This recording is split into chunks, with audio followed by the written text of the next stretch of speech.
Ang Manitoba ang may pinakamalaking bilang ng mga kabataan na nangangailangan ng pag-aalaga sa buong mundo. There are over 10,000 children in Manitoba alone who require help. Here in Winnipeg, a number of Filipino families are providing foster care. But what does it take to be a foster parent?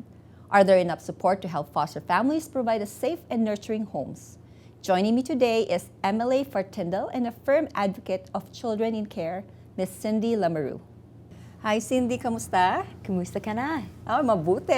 Maraming salamat. Thank you for coming at Mabuhay TV. Thank you for having me this afternoon. You're very welcome. So for my first question, last year, you invited the community for a discussion about a resolution you are introducing on recognizing the incredible contribution and sacrifices that foster parents makes every day.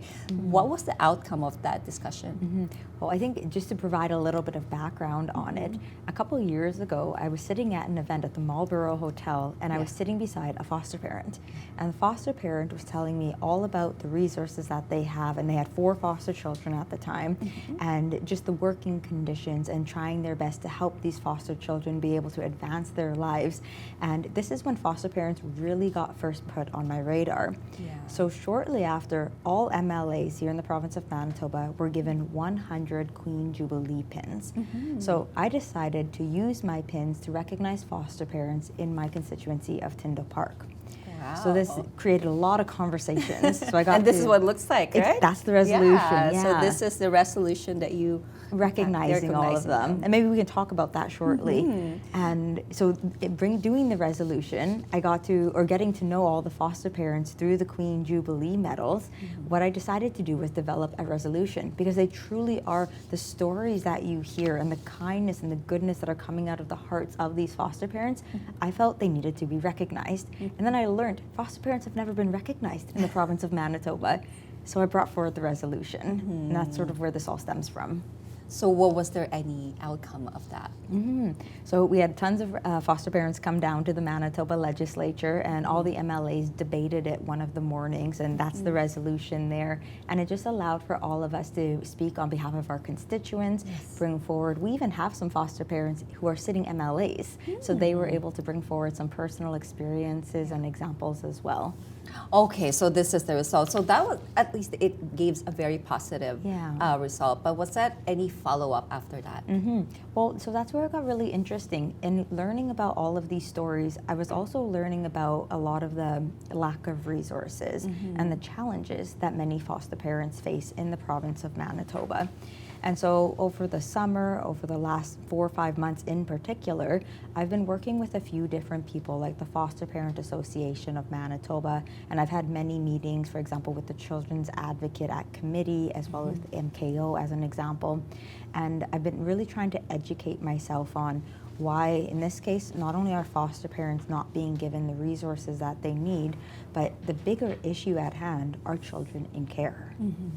Yeah, that's a very sensitive issue. And I know for my family, I have 2, my brother and sister are foster parents, and they're very passionate, and they really love these children, just treating them sometimes more than their kids. And a lot of things are preventing them from really giving them their full affection and support. And so do you think that there is it needs to be kind of loosened up, or given the foster parents have to be given more opportunity to support on their end, like what they could do to support these children? I think that overall in Manitoba, there are quite a few things that we could be doing better to support children in care. That's overall.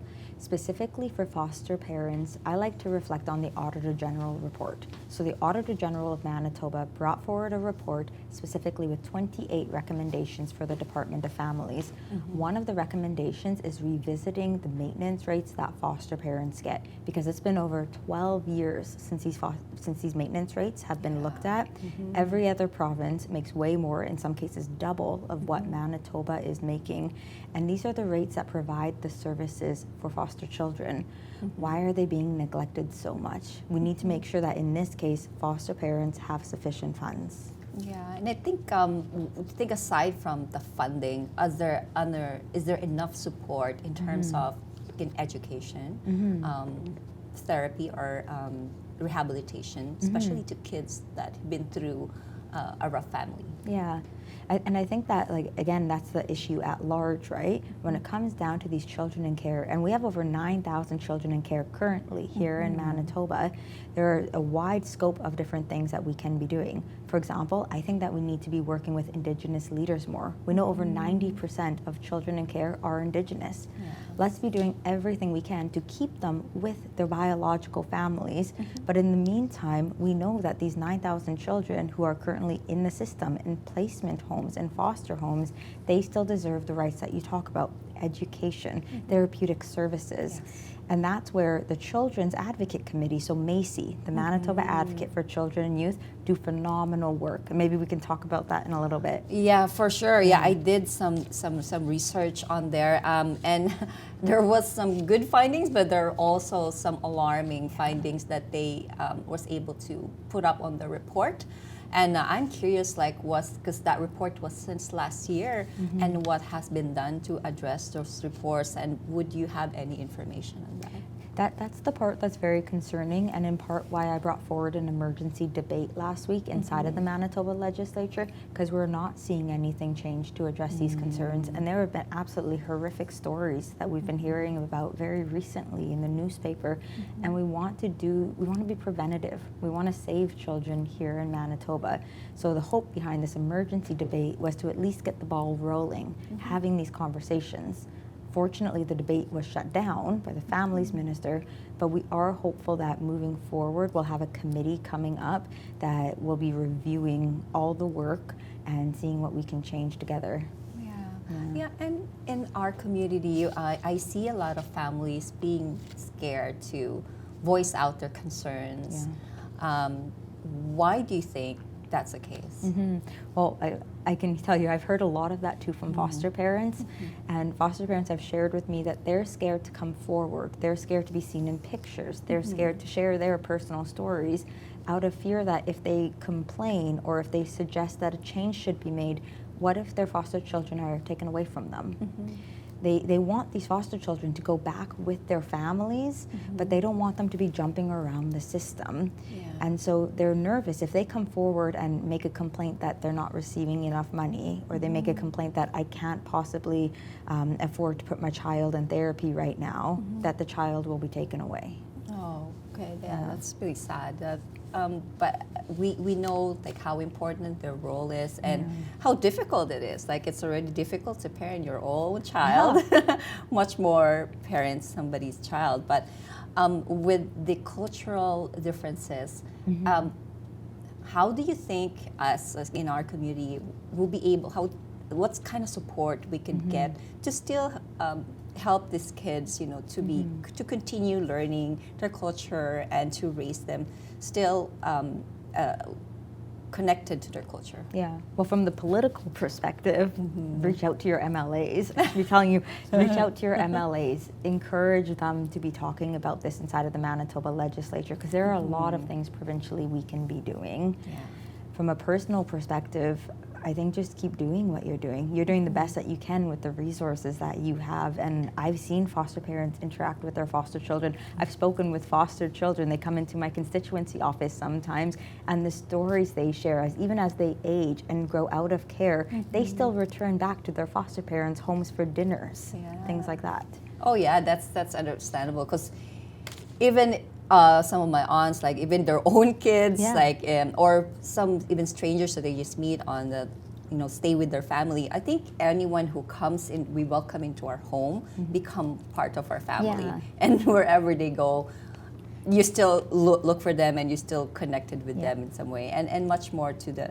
And so I really appreciate what you and your dad did last year, giving this Jubilee pin to selected foster parents and asking to have a foster parent day. Yeah.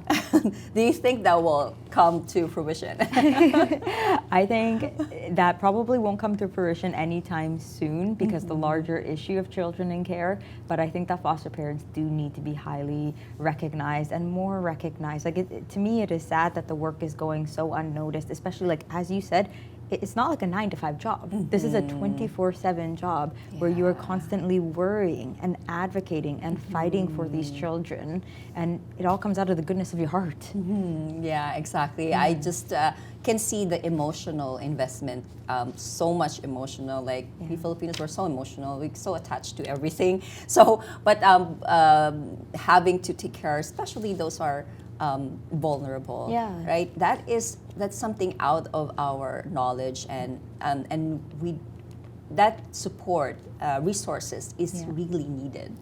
Like, do you think that is being given enough? I don't think that it is.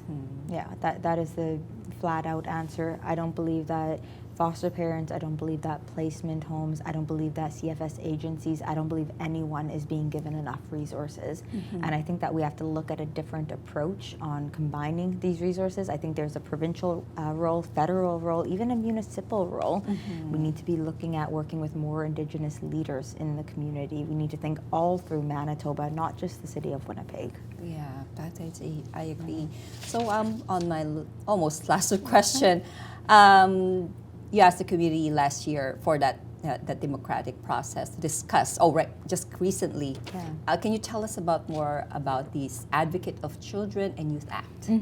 This one I'm very happy to talk about. So, as of right now, there's not a date set for our next committee, but our next committee is going to be talking about the review of the act. And I brought my notes here because I don't want to miss anything. Okay, sure. So this committee is for child welfare, youth justice, mental health, addictions, education, adoption, disabilities, and victim supports, including domestic violence and sexual exploitation.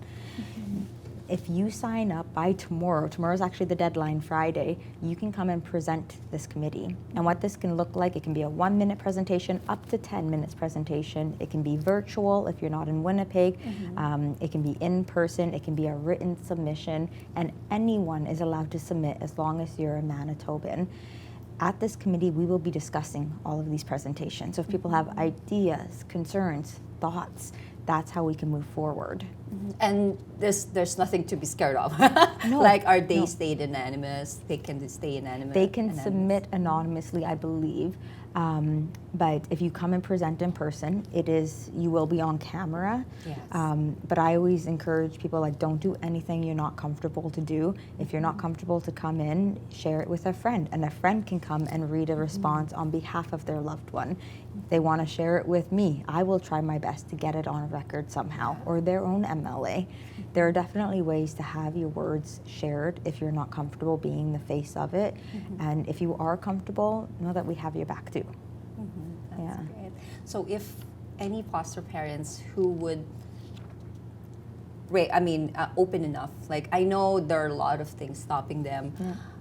They've been quiet for a long time, and I don't know, I guess it's something that it's too personal for them to talk about. And I understand that it's also because it involves other culture. It's a very sensitive topic that they don't want to. What would you want to tell them to encourage them? Well, know that we already have probably about 10, 15 foster parents in line to come and present, so you will not be alone. And at the end of the day, we all want the same thing. We want what is best for children in care. And if you believe that you have some insight on that, or you can share through examples, we could all learn from your examples. And if you have any questions about it, you can reach out to me directly. I'm more than happy to talk about the process or find ways to share the information you have in a way that you're comfortable. Thank you. This is our last one. So, in general, how can we ensure children are, on your opinion, how can we ensure children are in fact in a safe homes and that they are being taken care of? Yeah, and I think that's why I brought forward the emergency debate. I think things need to change immediately. Like, my fear is something that could have been preventable could happen again. And I think all MLAs are fearful of that. But there needs to be a platform to talk about it. If we can't talk about it, nothing is going to change. And so right now, personally, I'm really looking forward to this committee, even though we don't have a date for it yet, because at least it will provide a platform. Wow, that's something really to look forward to, It is. Cindy. Yeah. And I myself, I'm very excited to see this happening, and to also recognize all the foster parents out there that are doing tremendous job. Sometimes people see this as an income. Yeah. Not not to the people that I saw, that I met, it's not. It's actually too personal. And I think that's one of the reasons why they are hesitant to come forward. I think so.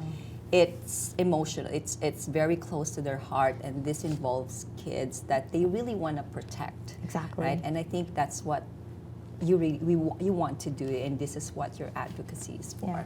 And that's what my job, and even if you don't live in Tyndall Park, you live in a different constituency, that's what your MLA's job is, to advocate for you. Yeah. Well, thank you so much, Yeah. Cindy. It is very enlightening, and thank you for initiating this in behalf of all the foster families and all the children that needs care. We're very grateful for this initiative, and we're really looking forward to the outcome and the result positively for all the children. Okay, maraming salamat. Salamat And po. I'll see you soon. Bye.